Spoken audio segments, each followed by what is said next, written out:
It's Tuesday, February 28th, and time for your Barbados Today morning update. Thanks for joining us. I'm Fernella Wedderburn.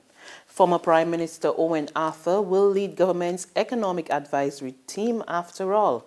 An official source tells Barbados Today Prime Minister Frondell Stewart has finally been convinced that Arthur is the right person for the job in these difficult economic times. Arthur, the former Barbados Labour Party leader, now independent member of Parliament for St. Peter, would not comment on the pending appointment. And during a news conference yesterday, Finance Minister Chris Sinclair neither confirmed nor denied the report. When asked by Barbados Today about the selection, Sinclair would only say that a reformed National Council of Economic Advisers made up of experienced Barbadians was being established.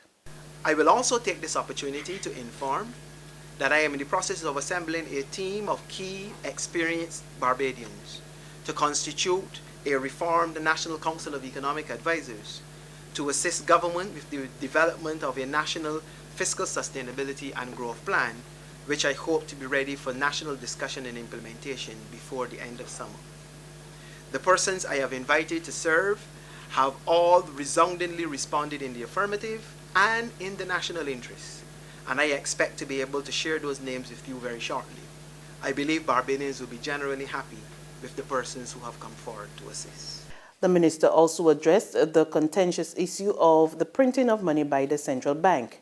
He says immediate steps are being taken to steadily reduce the practice over the next year. So we've set ourselves the target of ensuring that we could at least bring that down consistent with a reduction in the deficit by at least 1/3 over the next year or so, and then we move it down from there into a more sustainable position. Of course, if we can reduce our deficit at a much faster rate, which is what we're going to be seeking to do, and I believe when the returns on fiscal 2016-17 and what we're projecting for 17-18 come out in the estimates in a couple of weeks' time, you will see that there is going to be a fairly substantial movement downward of that deficit. Barbadians are no wiser after yesterday's revelations from Finance Minister Chris Sinclair. That's the charge from opposition economist Ryan Strawn, who insists that Sinclair did nothing to allay the fears about the continued printing of money and its harmful effect on households and businesses. In a brief statement, Strawn suggested that Sinclair was not listening to Barbadians and it was now up to citizens to send a clear message.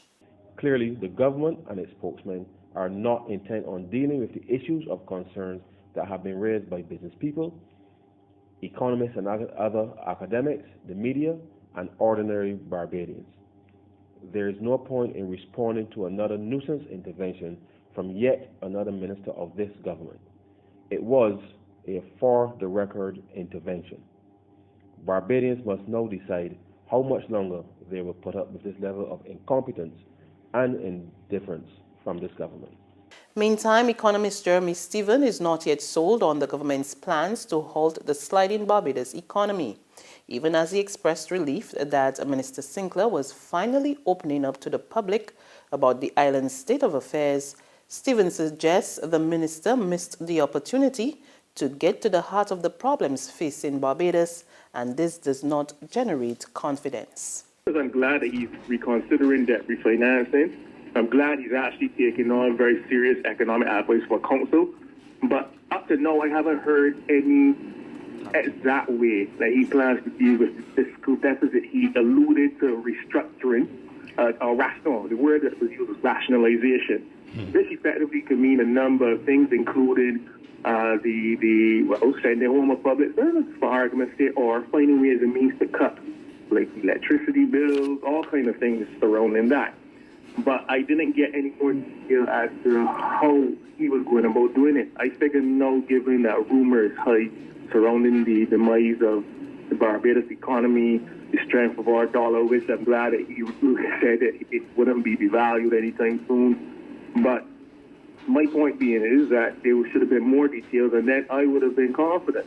In other news, police make a major breakthrough in the murder of 18-year-old Michael Omar Edwards. Lawmen have charged 28-year-old Kmart Glenville Stout of Block 3E, Bottom Close, Wildy St. Michael, and 26-year-old Levardo Rogelio Hines of Durance Lodge Road, Christchurch, with the teen's death.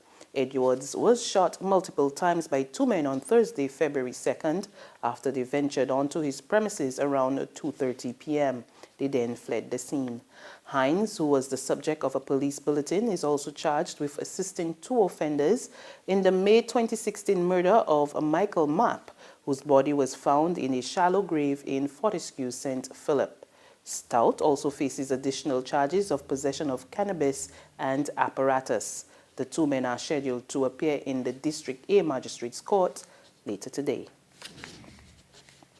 In sports, a runner ball 47 by Chris Yokes saved England several times yesterday as they defeated a WICB President's 11 by 2 wickets in their last tour match before this Friday's first one-day international against the West Indies. The West Indies won the toss, elected to bat first, and were bowled out in the 48th over for 233. Top scorer was Captain Jamar Hamilton with a 90-ball 73 that included 4 boundaries and 2 sixes. He got good assistance from all-rounder Rakeem Cornwall, who hit 6 boundaries and 3 sixes in a 61-ball 59. In response, the tourists made a meal of the small total before reaching 234 for 8. There's regional and international news after this short break. Get your paper, get your paper. Only 225, 220. Who? For what? That's Bear Still News. I don't read about that from Barbados today since last night. That can't only can't do. 220. Who? The Barbados Today, news you can trust.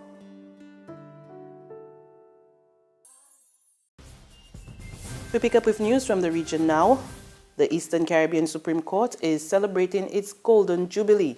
The court held a special sit-in yesterday in Castries, St. Lucia to mark the 50th anniversary. We get more in this report from HTS News Force. Her Ladyship, the court's first female Chief Justice, addressed the sitting via video link.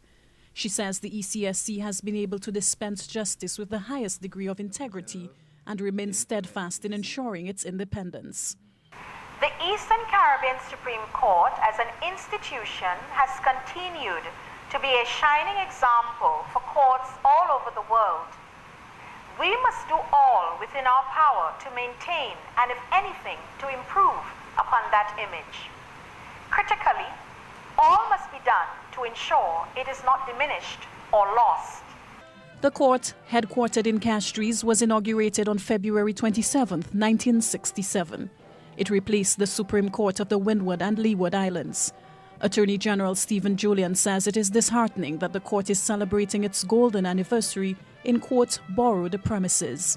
He's calling for adequate resources for the court. How can the court serve as our sentries for the preservation of the rule of law when they struggle for resources? We need only tune in to the news to hear of the daily onslaught on the courts as persons cry out for justice. The irony is that over the years, this perception has been fueled by those who determine the allocation of resources. Civil society must acknowledge that an undersubscribed judiciary is incapable of serving as our collective shield against the abyss of dystopia.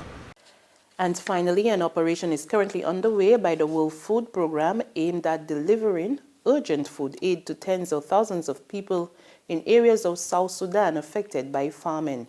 A formal famine was recently declared in parts of the Unity State in the northern central capital, where reports say people have started dying from hunger.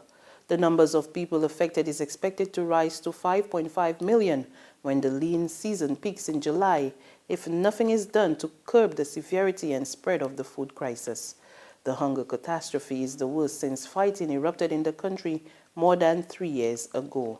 WFP teams are on the ground in 3 different locations in Lake County this week. We are deploying rapid response mechanisms to these locations to provide food and nutrition assistance to about 100,000 people that are living in a famine, that are under famine conditions.